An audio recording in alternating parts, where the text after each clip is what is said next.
Hi everyone, this is the Recreate Reality podcast with Michael and Teresa. We've been away for a little while, but now we are back. Today, it's a special double episode. We are talking Survivor US Season 47, Episodes 7 and 8. For anyone who hasn't watched the show, there are massive spoilers ahead. In today's episode, Survivor goes to merge again officially, but where will the cracks appear? Andy's makeover moment, where he exerts revenge on Survivor's Ken and Barbie. Will he be all that? It's Survivor auction time. Who gets the burger and who gets the worms? If you missed the episode, you can watch all the action on your local streaming services. Survivor US, Season 47, Episodes 7 and 8, breakdown coming up.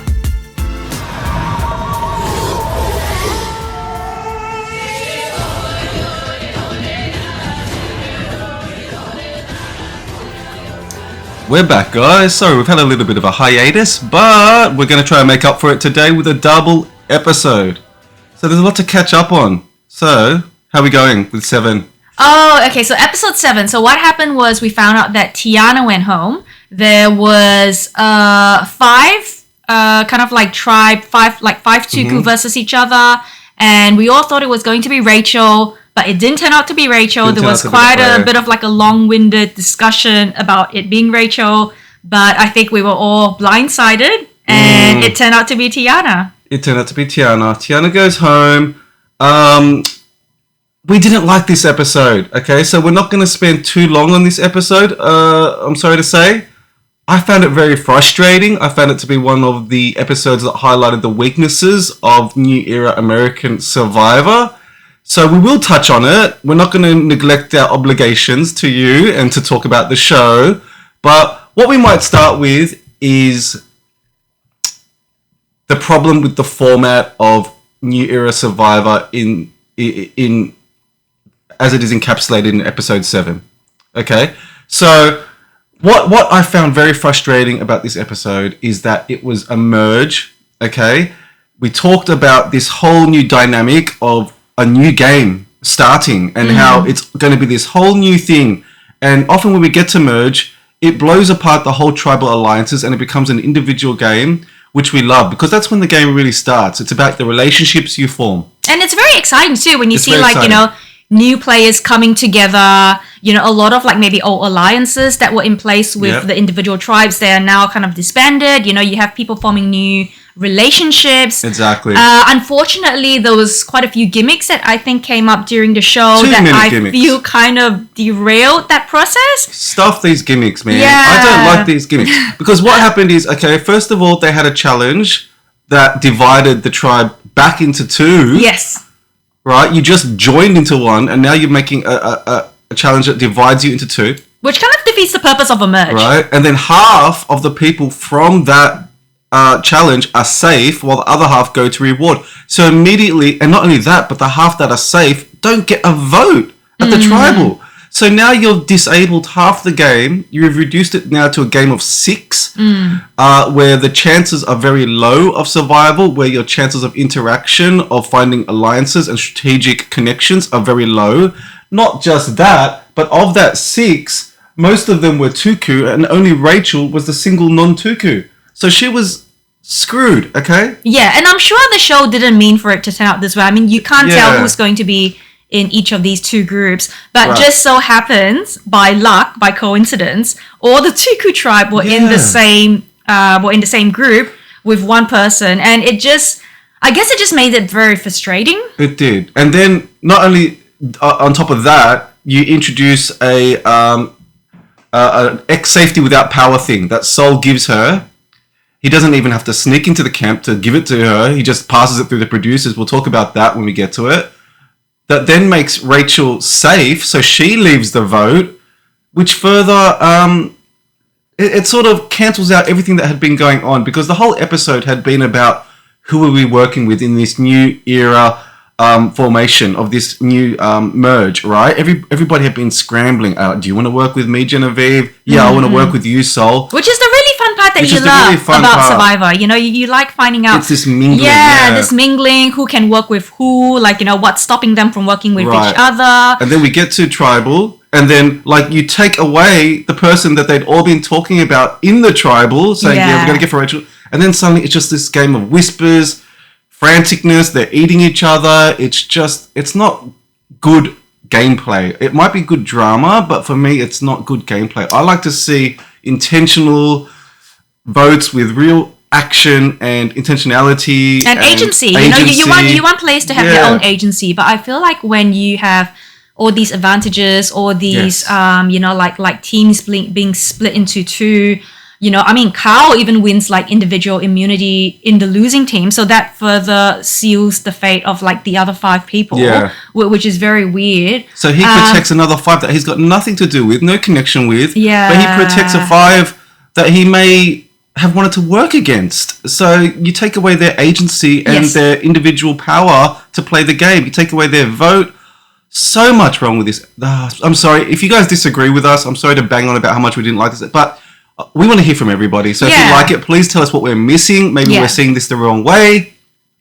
Let's not be too negative about it. No. 7 was frustrating for me. I think 7 was quite frustrating, and that's why maybe it took us a while to come up, you know, with an episode, because we just felt like, you know, if we just went with 7, it was just going to be a whinge fest, which we didn't want it to be, which maybe it is kind of like turning it out to be. Let's stop whinging. Okay, let's stop whinging. Okay. You know, okay, let's stop whinging. Let's go to the episode itself and break it down bit by bit. Okay, so we start with Andy finding out that he has had Sam maybe turn on him a little bit, and he was the backup plan, which is never nice. No, it's never nice, especially when he feels like he has come from the bottom to the top. Well, maybe not to the top, you know. I mean, to the bottom of the top, you know, which is with Sam and Sierra. He thought that he had a good working alliance with them, but then he finds out that he's actually kind of the third wheel in the power couple. Yes. Which sucks, man. Mm-hmm. You ever been on a date where you're the third wheel and then they're just kissing the whole time and you're just there in the back seat like, whew, can we go get some McDonald's? Anyway, that's how Andy feels, okay? And Andy says to Sol, of everyone on God's green earth, you choose me. Oh, I like Andy. Okay, so, and Sol gives up he gives up the head of the snake. The head of the snake, okay, and it is Sam. He says, "Look, man, I didn't want to do this, but Sam put up your name when we had that feast. I'm sorry to say it, dude. It's you." And Andy, we see this sort of.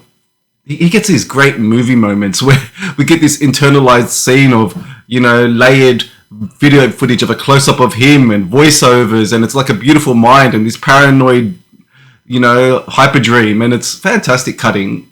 But we get into Andy's mind and it's like, that's it. I've had enough. I'm going to crack. I'm turning on these guys. These are not my people. This Hitchcock style thriller, you know, mode. We see him writing in the sand. My man is going crazy. Yeah, he is. What I thought was actually very good was how Sol did actually damage control with Andy. I think he was quite upfront. He was honest with him. Yes. Without trying to give away, like, you know, like him voting him as an excuse. It's like, oh, you know, but he was actually very upfront and willing to work with him. That's his style, isn't it? He's very honest and open. He is. Direct. I think that's his love language.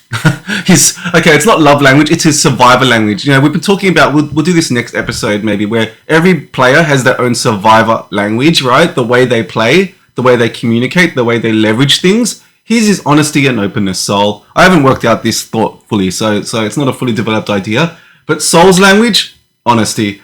And he thinks, okay, I'm just going to tell Andy how I feel. I want to work with him. I'm going to tell him the secret. And, you know, that's very smart. You're right. I really like Sol's gameplay. Yeah, I think he has integrity. He does. Like, he's obviously, like, you know, he's going to be a strategic player, but he still has his own integrity. And he's not going to let that suffer just to get ahead, which I like. And Andy, this could be the beginning of his hero arc where he, you know, he says, I don't need to get invited to your cool kids party. I'm going to start my own party. And we see a little bit more of that into 8, but we see the germination of this in 7.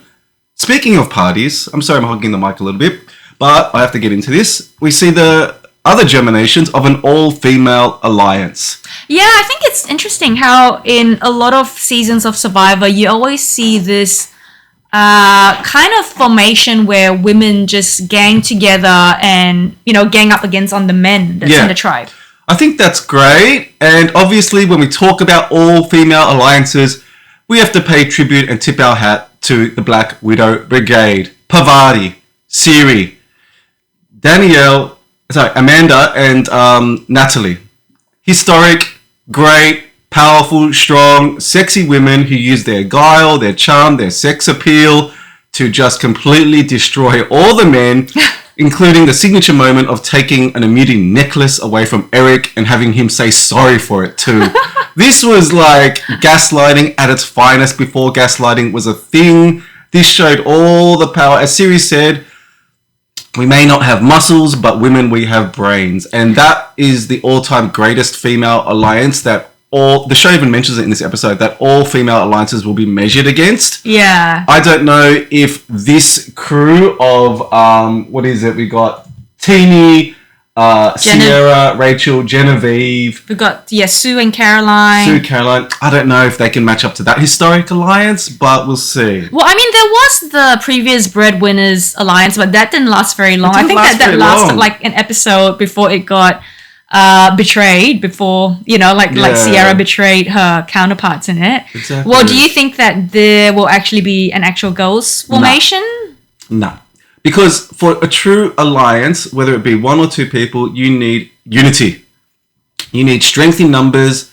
It's like a gang, okay? It's only as strong as its weakest member, and the minute a gang member snitches or turns on the tribe, you lose its power. And so you really need someone to not betray the group. And also I think to believe in it too.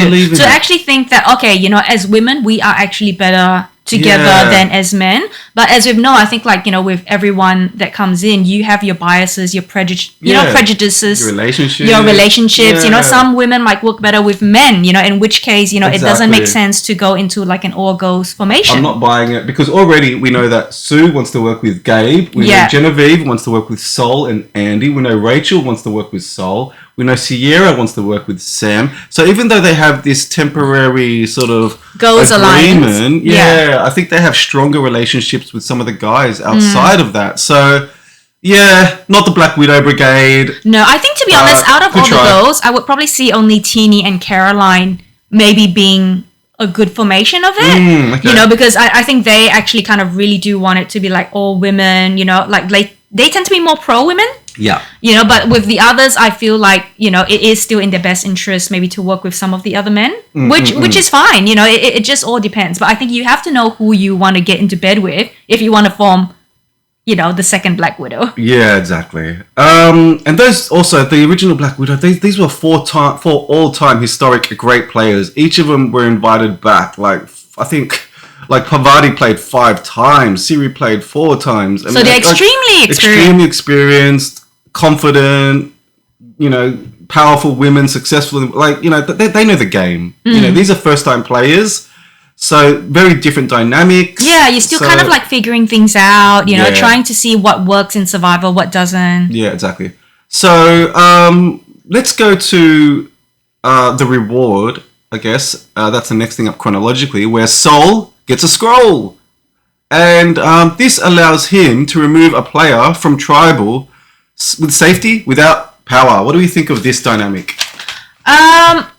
I think that this was something that was just added on. I don't think this was actually going to come into play. I believe that when the producers realized that after the challenge, because they were split into these 2 tribes of like 5 Tuku plus Rachel, and then they're like, okay, Rachel's going to be the one that's going out. There's not going to be that much of a discussion. Yeah. There's not going to be that much of a dilemma. So they had to implement this advantage so that Rachel could somehow find a way to get saved, and just introduce a little bit more of a shock, I guess, into a little bit of the hierarchy. A chance. I found this very gimmicky. I didn't enjoy it again. Here I go whinging again. I'm so sorry. I'm going to try to shut up now. Okay, look, I didn't. If you're going to introduce this kind of thing where you have to send a message over to the other side, I like it when the player actually has to deliver the message. Okay, so I think this was a missed opportunity where we could have seen Sol sneak back into camp, and you have to put it into the bag of Rachel without her finding out. If they find out, then maybe they lose their power, or maybe you don't want them to find out because then it puts a target on you.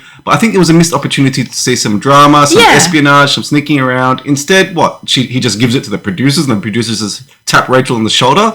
Yeah, I for think an email? it wasn't great because like we've seen in previous seasons of like Australian Survivor, you've had David had to pass, I think, his idol on to Sean, in order for the both idols to work. And that was great because you want to see that kind of like stealth. You want to see players work for it without actually being like having rewards or advantages being handed to them, because then it just feels too easy. Like, I mean, this is Survivor. You have to survive. What's the point, if you're just going to get things passed to you? Yes. Like, and it just doesn't feel satisfying. Yeah. Okay, so Sol gets to use that advantage. He doesn't tell anyone on his tribe. Do you think he should have told someone like Andy, and it could have been a consensus decision between, say, he and Sam and Sierra and Andy?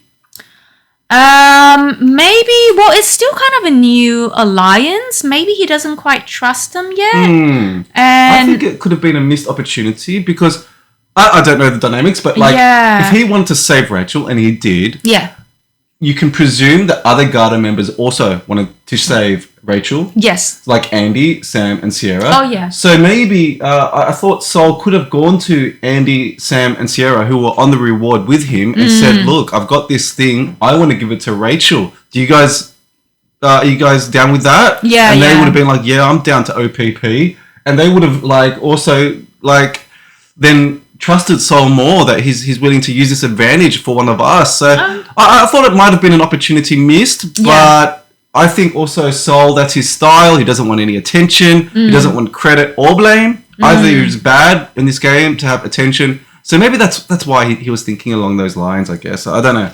Yeah, fair enough, I guess. Yeah, so then it comes down to, I guess, Tiana. Tribal. Yeah, so at Tribal, we found out that, the Tuku, they've had to vote each other out. There was a lot of, like, whispering. Quite a bit of a scramble at the last minute. And, Tiana cried, actually, to be honest. Why do you think she cried? I think she felt hard done by. I thought she felt this was unfair, sudden, and not cool, because she probably felt like, hey, we were about to vote out Rachel, and then you introduced all this crap, and now I'm gone. I think just the emotion of it as well. It's an emotional time. It's a lot of money. The stakes are high. And also, she doesn't get to go to Jury Villa or Ponderosa. She doesn't get to go, so she misses out on all the good stuff from being jury member. So she's just on the edge of what you would call a successful campaign. Yeah. So, but either way, Tiana goes. What do we think of Tiana's game? To be honest, I think she has done quite well for herself. Yeah. She got out not Tuku, TK. I get their names mixed up. Yeah. So she got out TK at the first elimination. She has formed quite a good bond with Kyle. Yep. And I think she's generally she's quite good at challenges as well. So I think her game is actually quite good. I think she played okay, but she missed out for me on having a clear-cut number one on her tribe. I think, and also setting herself against the alpha Gabe of the tribe. I think in this game, if you see most of the successful players, they all have a number one ride or die. Like for Sue, she has two in Carolyn, in Gabe. Kyle is a bit of a floater, but he's a challenge beast. Tiana, I think she didn't have her ride or die, and so that's why when it came to this moment, she felt like, we don't know all the happenings on the beach or the relationships, but she probably didn't have that person to hold her down and vote for her and stand up for her and say, look, we're not voting for Tiana. I think at the end of the day, with those 5 votes, they all voted for Tiana to go. Yeah, do you think she was surprised that Kyle voted for her? I mean, to be honest, I think he had to. He had to. It was either that or it would have been, he would have been like, kind of like the outlier of the group. Look, Sue is never going to write down Gabe's name. They're close. Yeah. Even though Gabe in this episode calls them his tools, he doesn't say that to their faces. But I think Gabe and Sue are especially close. Yeah. Carolyn and Sue are especially close. So that's a very strong 3 already, right? Yeah, I think so. And then you have Kyle, who is like the Aussie Luzuth of this season. He's just a challenge beast. So she's the only one left. Yeah, and I think also she didn't do herself maybe justice when they had this reward challenge with other members, and I think she kind of outed Gabe about how he was looking for the idol, he was scrambling for the idol, and that probably didn't sit well with a lot of people. Yeah, that was a critical moment that I forgot about. Yeah, because Sue didn't like that, remember? And so that was, that's a good call. Yeah, So, well done, Tiana. I think Tiana. you did as well as you could. Yeah. We'll miss you at the jury villa. And as we said, it wasn't even your fault. This was just bad formatting, bad gameplay structure, mechanics. You missed out because the show just screwed you with the rules. I'm sorry to say it. Let's get out of this episode. I don't like this episode. Can we go to 8? I like 8. Let's go to 8. Let's go to 8. Okay, so we find out that Sierra has just been voted out. Wow, that was quite an interesting debacle. Yeah. We're going to miss Sierra. She was very entertaining. She's very cool, very fun. But as we see, she made some mistakes in her gameplay, I think. Then we'll talk about that. We'll talk about that. I think, to be honest, I was a little bit surprised that it was Sierra. And not Sam, maybe. And not Sam, but we'll go into that. Yeah. And so now we find out. So I think Rachel now has found out that it was actually Sol that has given her the advantage that saved her in the previous tribal. I like this move so much because it makes an unexpected alliance between certain players who are sort of on the fringe of their tribes. Sol has never really quite found a ride or die. Rachel has never quite found a ride or die. She has died, unfortunately. And Sol calls it the SSA, Sol's Secret Agents. I thought he said Sol's Secret Asians, but it might as well stand for that because... Well, it probably is. Which I love to see. Asians for Asians. Let's go. Yeah, if only Asia was still there. Well, we got the secret sauce, Yeah, the hot sauce, the fish sauce. If only Sol... Asia, Rachel, and Andy work together. That's the all Asian alliance. Anyway. Yeah, it is. Yeah. But yeah, they're working together. I think these two are going to be very strong together. But I think from this episode, they were being a little bit obvious at how close they were. Always sitting together, gossiping, hugging. Don't be so red hot, guys. Be a little bit down low because they just seem to be very close, and I think that just puts a target on their back and a little bit obvious that they're working together. So I like this move by Sol. I think it's smart. Yeah. But play it safe, Sol. And I think they both have very similar attitude. Like they're both actually quite stable. I think Rachel's very social. Sol is very social. Yeah. So they're not going to be chaotic like Rome. Yeah. They're going to be very like articulate. They're going to say what they mean. As people have said, a lot of people in the tribe actually think Rachel is like the most dangerous player. Which is weird because we'll talk about that when we get to it. Yeah, that is very interesting. And that's a whole other thing that we'll talk about in a few minutes. But before we get to that, let's get to a classic. The auction comes back. So, as a point of difference, the auction never went away in Australian Survivor. Yeah, I think I was surprised like when husband told me that, the auction has not actually been in American Survivor for quite a few years. But in Australian Survivor, it never went away. But in American Survivor, it's a comeback. And it's a classic. I don't know why you would ever get rid of this. It's a really wonderful, fun. I really fun like it. thing. Yeah, it gives them a chance to bond, relax, have fun, gamble. Shop. Shop? Yeah, as a point of difference, it's very different, the American one to this one, though. Okay, so in Australian Survivor, it tends to come late in pre-merge or early in merge. And what happens is typically they get a pool of cash between the whole tribe. Yeah.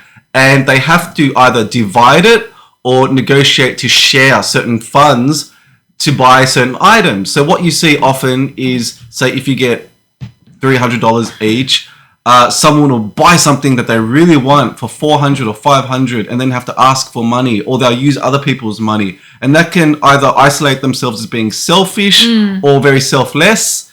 We often see rewards like a phone call home. That's always been a mark. Oh, yeah, that's, I think, one of the iconic things that I actually really like, because I think it just introduces like a really heartwarming moment and really like a really personal moment that we didn't actually get in US Survivor, and I was just I was a bit always makes let me down, cry. I think. Always makes me cry when they get to call home. It's like, and you see this like, honey bunny, I miss you so much. Anyway, okay. And then also little things like advantages too in Australian Survivor. We often see them sell an advantage. They will say there's a clue here for sale. Who wants to buy it? And we've often seen players in Australian Survivor like sacrifice and forego getting food so that they can get this advantage. They're like, okay, I don't want any food. I'm saving all my money for this advantage. Yeah. Okay. We don't see that in this American Survivor. Instead, what we have is a treasure hunt. Yeah, money hunt. Yes, a money hunt. And we find out that certain players are very good at it and certain players are not great at it at all. Sweet Andy. Sweet Andy. Yeah, why do you... Okay, so this is really interesting because Andy, obviously, he's looking very, very hard, but his eye just, like, does not see that little scroll at all. As I said in a previous episode, if you see the cameraman focusing a shot at something, he's looking at the idol, dude. Don't look at the grass. Look at the cameraman. He's looking at the idol. And as we see several times, this shot of Andy walking past the idol as the camera is looking directly at it. 3 times I counted. He could have had $1,000 with those 3 scrolls. And they're not in, say, very hidden places. No, like one of them was like one of them was on top of a rock. We see him walk past her, and Genevieve just goes, "Oh, thank you." Oh, sweet Andy. Yeah. I think he gets into his head a little bit. That's what I was going to say. He gets into his own head sometimes. Oh, poor guy. He's the kind of guy, right, who, if he's wearing AirPods, would get hit by a car. You know, he just is in his own world.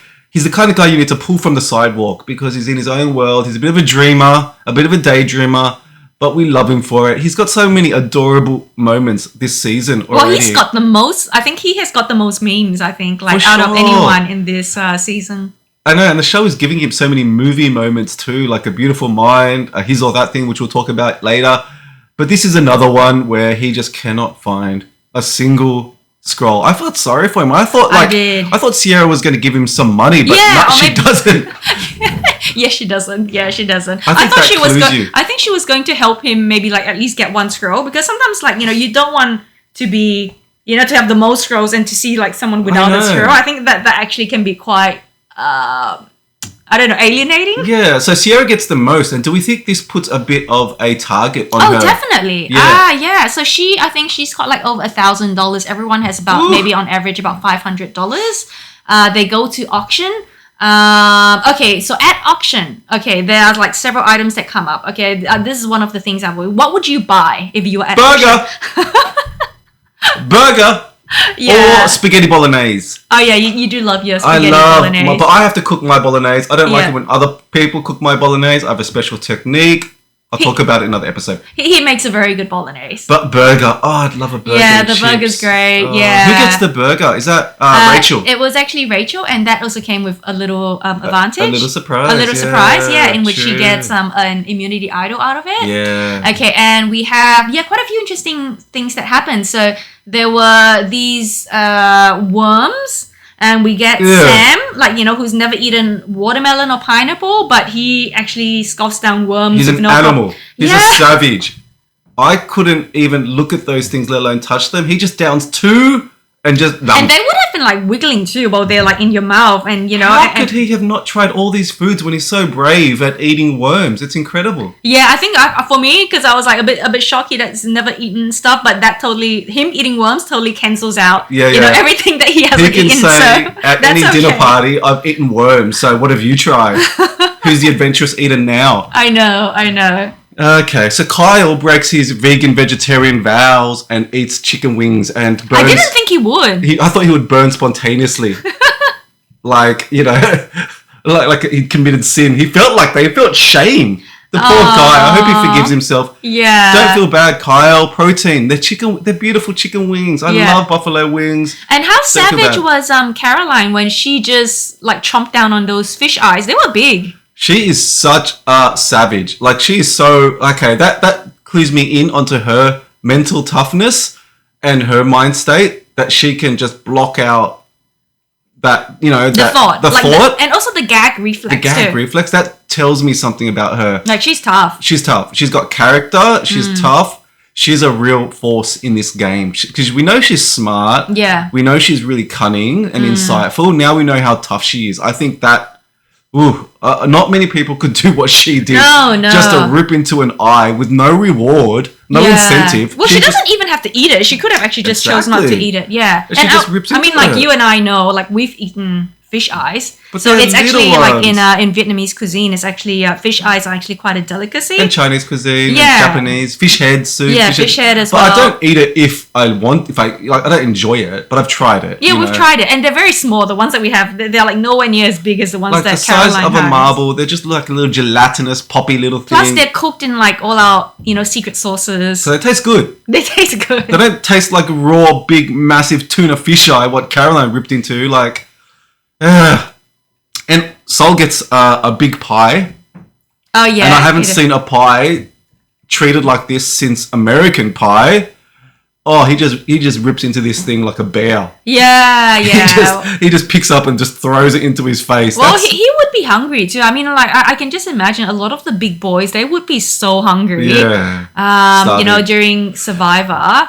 And then we get to so there's this chocolate peanut butter challenge that Sierra buys. And so she actually shares it with Gabe and Caroline. And to be honest, I actually thought, why didn't she share it with Andy? I think this was a critical mistake of Sierra's and a weakness in her game. She's got a little bit of this high school cheerleader mentality where maybe she looks down on some people in the tribe, especially people that are working with her. She sees Andy as, she says it in her own words, as someone in her pocket. So maybe she doesn't need to be nice to him, because she already owns him, right?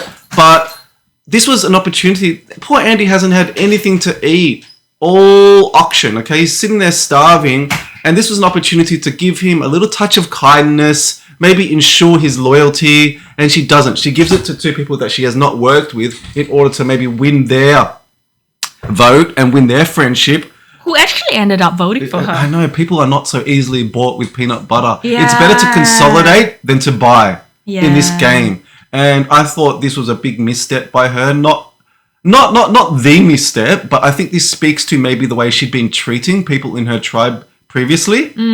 That maybe she'd give overwhelming acts of kindness, love language. This is what I was talking about before. Love language acts to some people, but not giving it to others, depriving them. And so I thought it was an encapsulation of her game.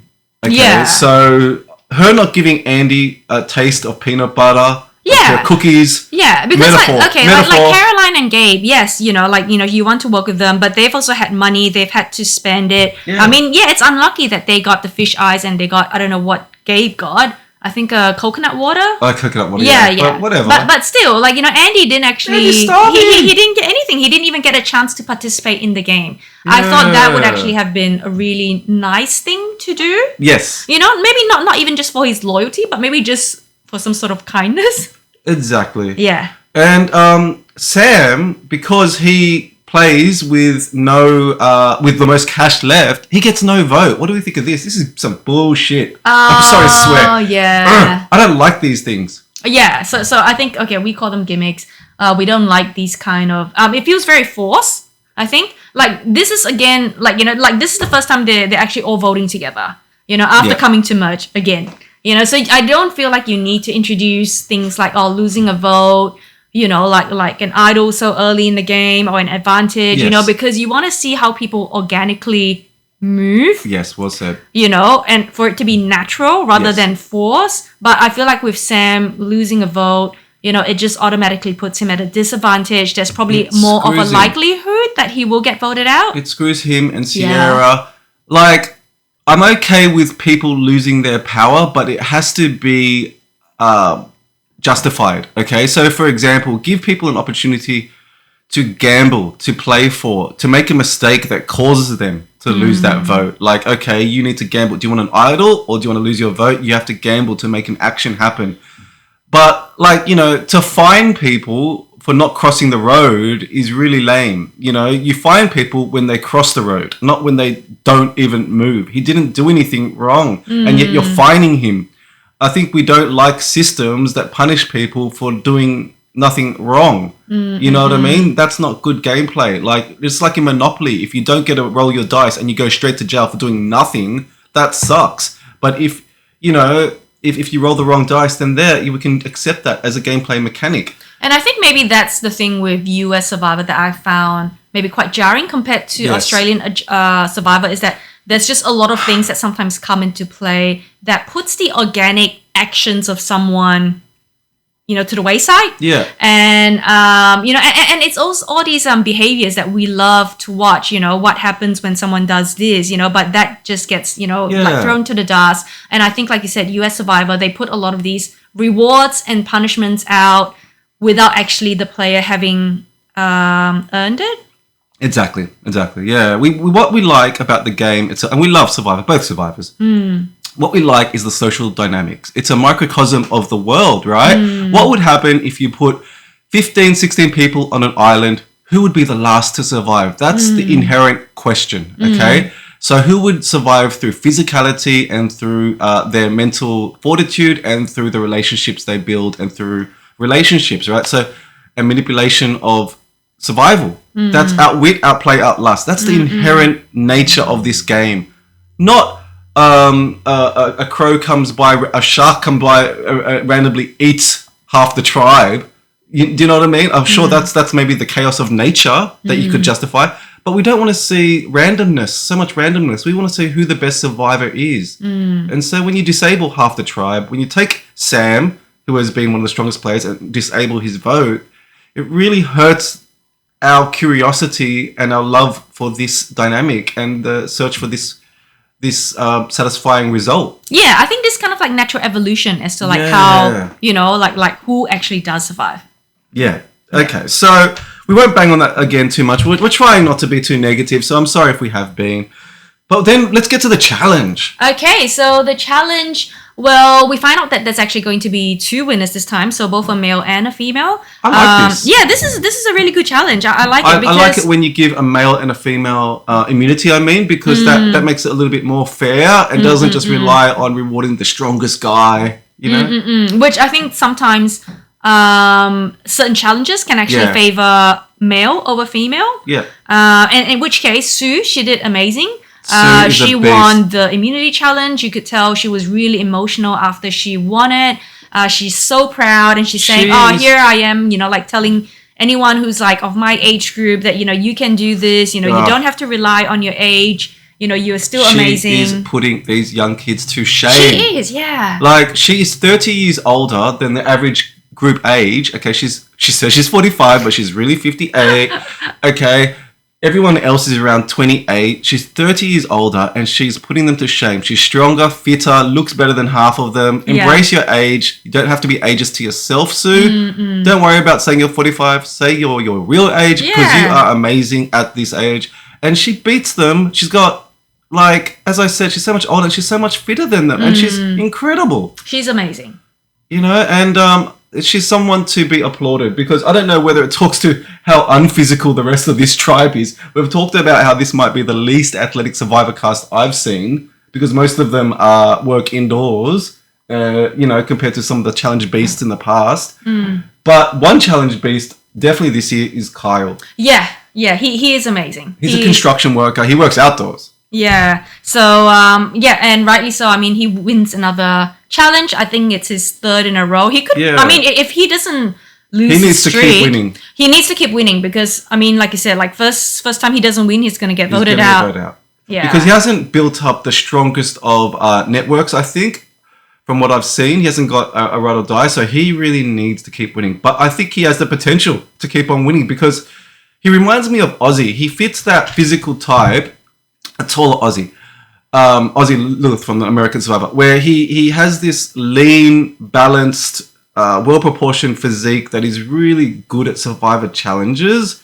You want to have physical strength, but you don't want to be too bulky. You want to be flexible. You want to have stamina as well as a little bit of strength and endurance. So he has that very good physique that seems to do really well in Survivor. It's never the biggest or the strongest. It's actually the most balanced, leanest Survivor yoga physique guys that tend to do really well. And so I remember identifying him off the boat and saying that guy is going to be good at these challenges. And rightly so. So here he goes. It's his third challenge. He's doing really great. I hope he keeps it up. He needs to, yeah. Yeah, he needs to. Okay. And now we go along to the beach where everyone's talking strat, right? Right, yes. Okay, so Sierra says about Andy, as someone we've been keeping around, he is in my pocket. He is an easy vote. I will keep him around and drag him around until I don't need him anymore.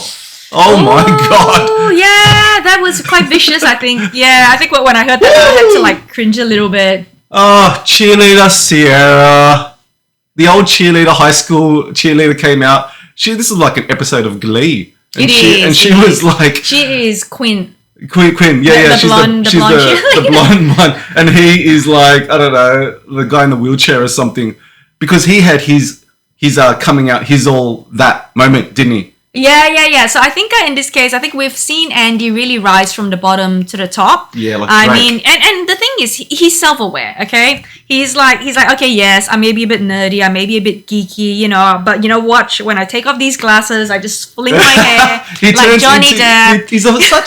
He's such a good-looking guy. He's actually very good-looking. He's very good-looking. He's got great bone structure, beautiful eyes, beautiful features. He really does look like a Filipino Johnny Depp. Yeah, it's just that, sometimes he's maybe a little bit bumbling. Like maybe he's not very coordinated. He's very bumbling. Yeah, but if he actually... Once he gets his thing down... Yeah, once he gets his coordination, his confidence, in stride... he's going to be he's going to be a lady killer. He will. Yeah. And as he says... I can make my own lunch table. Yes, Andy, this is what I'm talking about. You don't need to follow the cool kids. You can be your own cool kid. You're going to be the nerdy kid that becomes a skater boy rock star. You know what I mean? You can be your own thing, dude. And I love to see this self-agency, this self-awareness, this self-confidence come out through him. He is getting these magic moments more than anybody else on this show. Like we're seeing him get these cinematic biographical moments. We've seen him at the bottom crying on the ground. We've seen him picked up, taken in by Sam and Sierra. Now we're seeing these movie beautiful mind moments to this he's all that moment. The show is really painting him to be the central character in many ways, I feel. Yes, and is that your pick for... Yeah, let's talk about that for a bit. Okay, I think the narrative, he's getting the winner's narrative right now for me. Who do you think is getting the winner's narrative? My cat is just outside the door. I'm going to get it while you tell the people. Okay, fine. So for me, I think... One of my top people will be Teeny, just because I think she is very diplomatic. I think she can, if she really applies herself, maybe possibly even win one of the endurance challenges. Yeah. She came quite close in this one. I think maybe second only to Sue. Yeah. And also, I think she's just very empathetic. She knows when to push, when not to push. Yeah. She's socially very, very good. As we've been watching the show on binge, The Penguin, and as he says on that show, I know when to be big, I know when to be small. Teeny really knows the art of being big and small, okay? She knows when to make herself a threat, when to be strong, and when to make herself unassuming and unthreatening. That is a fine art to Survivor. I've been rewatching Survivor 40, Winners at War. The one thing that all these players have in common, be they physical beasts, big, whatever, all types of winners, right? All types of personalities. But the one thing they have in common is that ability to be socially flexible, to be big or small. Teeny has that. Genevieve has that. Yeah, Genevieve. Genevieve is also, I think, my top pick. So, yeah, interesting to see. I don't know. Andy just reminds me a little bit of Tony Vlachos, the two-time winner, the King of Survivor. He reminds me a lot of those bumbling, wild, crazy, chaotic, but he has this momentum behind him, I think. We'll see how it goes. Tell us who your picks are, guys. Like, who do you think's going to win this? Who do you think's going to win this? Okay, so your pick's on Andy, my one's on Teeny, and Genevieve. Whoever loses buys dinner. Good. Date night. Okay. So we go to Tribal now, is it? Yeah, we go to Tribal. I think before... Yeah, we can go to Tribal. So before we go into that... Rachel's name has actually been thrown out. Which I find quite interesting. Why do you think people... Because I don't feel like the show has really done Rachel justice yet. Maybe there are other things that has come about that the edit hasn't shown on TV. Yeah. But Caroline, Genevieve, they seem to think like Rachel is the most dangerous player. Okay. Why do you think that is? Okay, I have something to say on this. Okay, when I used to try out for the basketball team in high school, my threats weren't the big 7-foot guys, the 6'6" guys. You know who their threats were? The guys going for my position. Cookie, I'm looking at you. You know what I mean? Adam Cook, you motherfucker. Look, It was always he and I going for the same position in the high school basketball team. Why? Because he was the same physical type as me, similar height, similar weight, similar skill set. So I think this applies to Survivor. Who we identify as threats aren't often the people that are different from us, but the people who are most similar and maybe have slightly advantages in certain areas. Yeah, I think so. So Caroline identifies Rachel as a threat. Genevieve identifies Rachel as a threat. Why? Because they're these, socially skilled, intelligent, gameplay oriented players. They're also very perceptive as well, Yes. which I think all three of them have very similar characteristics. They're like social, they're smart, Yes. they know how to, I guess, navigate the social situation, maybe even like manipulate people as well. And so I feel like that's why they identify Rachel. And also when you speak to like say someone like Sam, he's going to identify someone who's similar to him. Kyle, Kyle, Gabe, he's identifying the men. Yeah, interesting how that works psychologically, right? We don't see someone as our threats being someone dramatically different. So often it's the person who is most like us. Think about your own lives when you're going for a job and you're competing against someone. Maybe it's not the other person across the way that's really different from you. It's the person in the next booth who looks just like you or similar to you that is the biggest threat to you, right? Yeah, and I think when it's someone who's, say, very different from you, you can see what their strengths are, but you can also see what your strengths are, like flaws that they have that, that perhaps you have. So it's not so much of a direct comparison, but when it's actually very similar, and then you might perceive them to have a quality that perhaps you would like to have, I feel like that's where it becomes a little bit more dicey. Yeah, and that's the thing I love about this game, these social subtleties and dynamics that come out through these kind of interactions that we see this and that uncovers itself. So they recognize Rachel as a threat. I don't know if she is.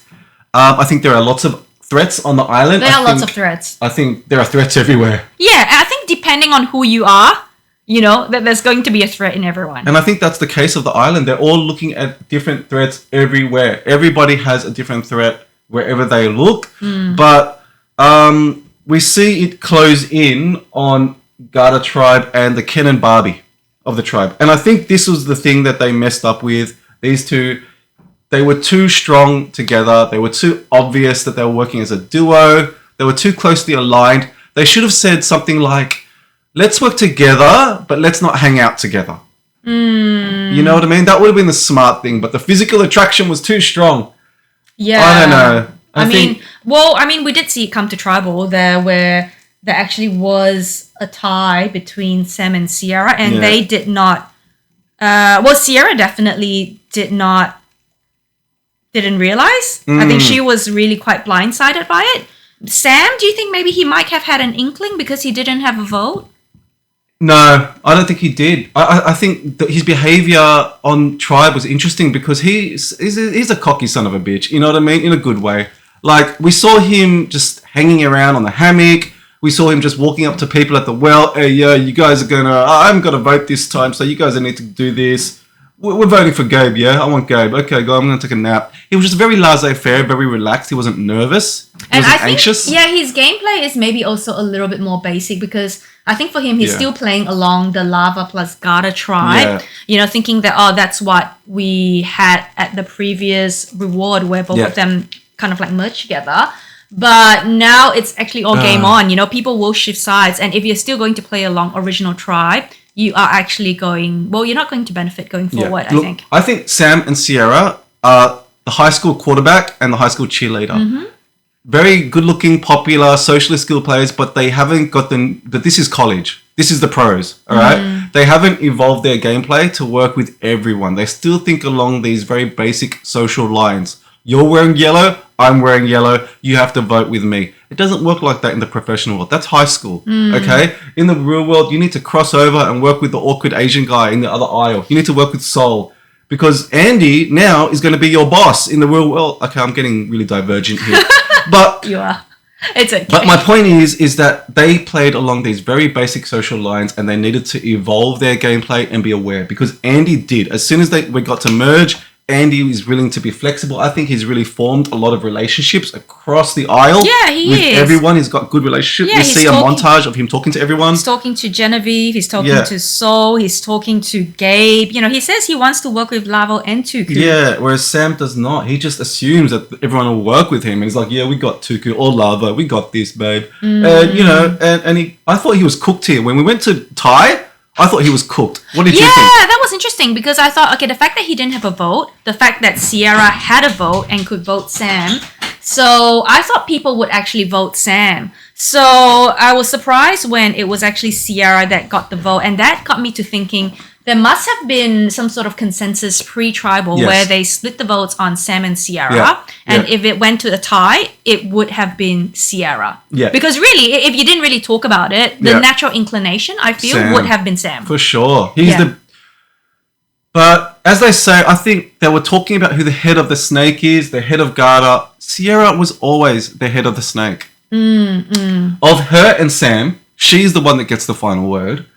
Of Garter, when it came to eliminating Annika, she was the one. She betrayed. Behind it. Yeah. That swung the vote. Yeah. Because it was between Annika and Andy. When it was John, she was the impetus behind that too. So she has always been the head. Remember, the head isn't the president. It's the one that tells the president where to turn that head. The neck is actually the head, as they say in marriage. Yeah. The woman is the neck and the man is the head. Okay. Have you heard that expression? Is this a compliment? Yeah. Are you throwing a compliment my way? The head, the neck. Yeah. Anyway, okay. So Sierra goes. Thank you, honey. Sierra goes, and what do we think of Sierra's game? I think it is. I think it's good and bad in certain ways. Yeah. So I think she really turned a corner when they were all in Garter. She was actually able to, I think, vote out Annika. Yeah. I think that was a really strong play on her side. Yep. Coming into merge, I think it was, what's the word? Like it was a bit, not say ignorant, but a bit naive to think that she can just leave out Andy. Yes. You know, and not get thrown under the bus. I think it was naive for her to think that she and Sam could still remain on top and not realize that they were actually the power couple that everyone is kind of wary about. Yeah. I think the pluses to her game were creating a very strong ally in Sam. Yes. Getting rid of Annika and working with Rachel pretty well. I think they still maintained an okay relationship. But Rachel would not have trusted her. Rachel would not have trusted her. She needed to include Rachel in that Annika vote. I think also her management of some of the other players in her alliance, especially Andy. I didn't like that. Like, she needed to manage him. She needed to make him feel good. She needed to make him feel confident. She needed to give him a scroll, buy him some peanut butter. Yeah, like he needs a lot of TLC. He needs a lot of TLC. For her to say, like very condescendingly, he's just someone that, we just bring along, we can get rid of. It's not nice. Yes. I think, and also to say it in front of camera, like to everyone, And it ended up biting her. Yeah, it did. Because I think Andy was the impetus that gave Tuku and Lavo permission to get rid of Sierra. Once they got Andy's green light, it was cut at the neck. You know what I mean? I think, and we see Andy take a lot of sort of joy and credit at this elimination, right? Yeah, revenge is sweet served. because, and it could have been avoided. Had she looked after Andy a little bit more, this wouldn't have caused her downfall. Like, you've got to, look after all members of your tribe, not just when you get to jury. I noticed that some players pre-jury, they can be a bit like, backside, got rid of you, blindside this, blindside that. And you get the sense of power and you think that you are untouchable, but actually that's when you are actually at your most vulnerable. It's when you're and she should have learned a lesson when in Garter with Annika, because that's what Annika did to Andy. Yes. And you would have thought that, okay, that hey, I know what Andy's capable of. But, she didn't learn her lesson. I think she just got very complacent. Yeah, but look, we're not here to rag on Sierra. She played a pretty good game. She played a really good game. She got to jury, which is the achievement for anyone trying to get on the show. And so, also, well this done. is a really, really hard game, like you're fighting against a lot of odds, to get to where you are. She played a good game. And so, we're going to miss you, Sierra. You played well.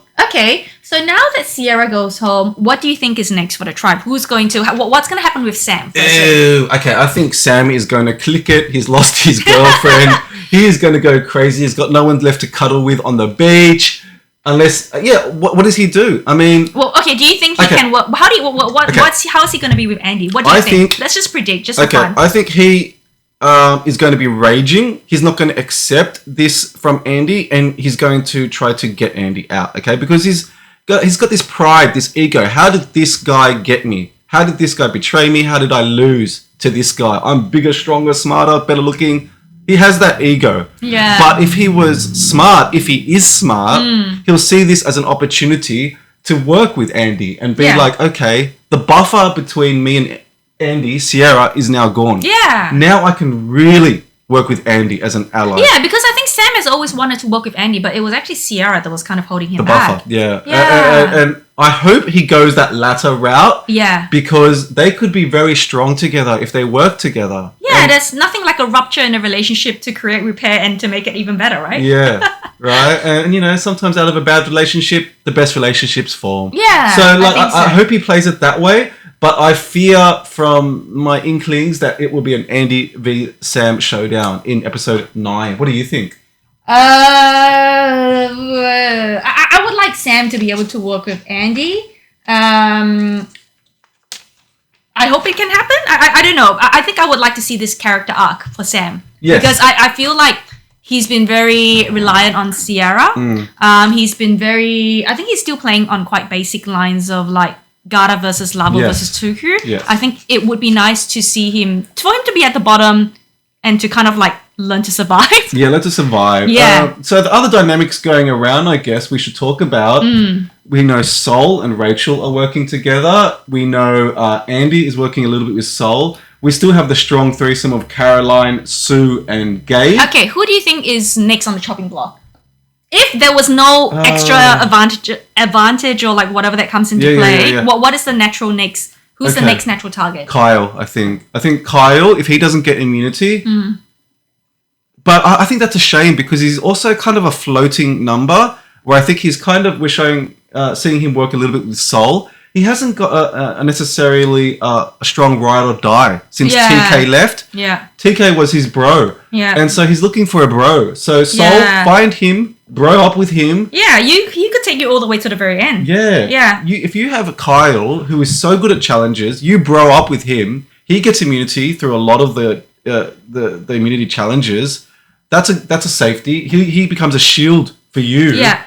I would work with Kyle. Yeah. I think that's a good call. Yeah. For me, I think Sue or Caroline are going to be in trouble. Yeah. Because they are the next power That's couple. not. Yeah, they're the next power couple. Yeah, true. You know, true. I mean, now that Sierra is gone, like Sam is going to be on the bottom. Yeah. He's not going to be that.